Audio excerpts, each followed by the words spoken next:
Occasion ఏదైనా location ఎక్కడైనా తెలుగువారి వేడుక అంటే ఆలివ్ మిఠాయి ఉండాల్సిందే. పహల్గామ్ ఉగ్రదాడికి ఆపరేషన్ సింధూర్ తో ప్రతీకారం తీర్చుకుంది భారత్. ఆ తర్వాత డ్రోన్లు మిసైల్స్ తో రెచ్చగొట్టిన పాకిస్తాన్ కు గట్టిగా బుద్ధి చెప్పింది. శత్రుదేశ క్షిపణులు డ్రోన్లను గాల్లోనే కూల్చేయడమే కాక మిలిటరీ పోస్టులు, ఎయిర్ బేస్లను ధ్వంసం చేసింది. దీంతో కాళ్ల బేరానికి వచ్చిన పాక్ భారత్ ను సీజ్ ఫైర్ కు ఒప్పుకోవాలని కోరింది. ఆ తర్వాత తామై గెలిచామంటూ బీరాలిపోయింది. తప్పంతా ఇండియాదేనని, తమది శాంతిని కోరుకునే దేశమంటూ సోషల్ మీడియాలో గోబల్స్ ప్రచారం మొదలుపెట్టింది. అయితే నిజం ఎంత దాచినా దాగదని అంటారు. అందుకే పాక్ చేస్తున్న గోబల్స్ మోసంపై ఆ దేశ పౌరుడే పాక్ పరువు తీశాడు. పాక్ చేసిన పనిని సోషల్ మీడియాలో ఎండగడుతూ భారత్కు ఫుల్ సపోర్ట్ ఇచ్చాడు. తప్పంతా తమ దేశాందే అని చెప్పుకొచ్చిన వీడియో సోషల్ మీడియాలో వైరల్ గా మారింది.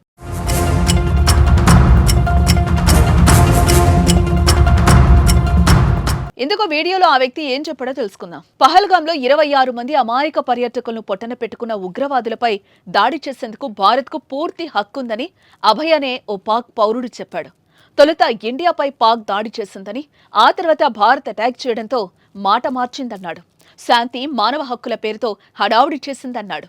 పహల్గామ్లో అమాయక పర్యాటకుల్ని పాక్ పొట్టన పెట్టుకుందని మండిపడ్డాడు.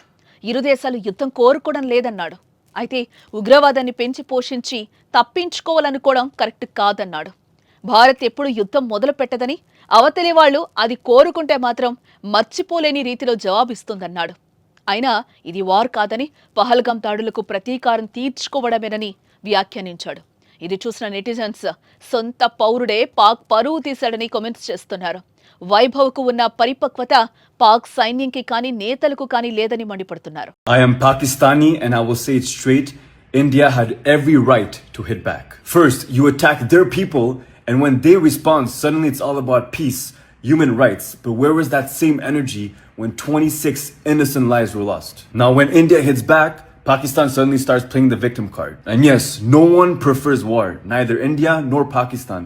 But when you start breeding terrorism, don't act surprised when it comes back your way. And it's easy to preach peace when it's not your people getting killed. And finally, let's not forget that India never started this. They just responded. And to me, that is not an act of war.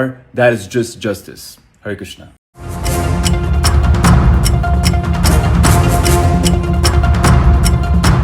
ఇదిలా ఉంటే భారత్, పాకిస్తాన్ మధ్య ఉద్రిక్తతలు క్రమంగా తగ్గుముఖం పడుతున్నాయి. ఇదే తరుణంలో పాక్ చేసిన గోబెల్స్ ప్రచారాన్ని ఆ దేశ పౌరులే తిప్పికొడుతున్నారు. ఇండియా దాడులకు చేతులెత్తేయడమే గాక గెలిచామంటూ అబద్ధపు ప్రచారాలు చేసుకోవడానికి సిగ్గులేదా అని నిలదీస్తున్నారు. భారత్ ఆధారాలతో సహా ఆపరేషన్ సింధూర్ గురించి వివరిస్తుంటే తామే నెగ్గాం, కావాలంటే సోషల్ మీడియా వీడియోలు చూసుకోమంటూ ప్రపంచం ముందు దేశం పరువు ఎందుకు తీస్తున్నారంటూ పాక్ ఆర్మీ ప్రధానిపై విరుచుకుపడుతున్నారు. ఏకంగా సొంత దేశ ప్రజలే గ్లోబల్ ప్రచారాన్ని తిప్పికొట్టడంతో పాక్ పరువు పాయ అంటూ పలువురు కామెంట్స్ చేస్తున్నారు.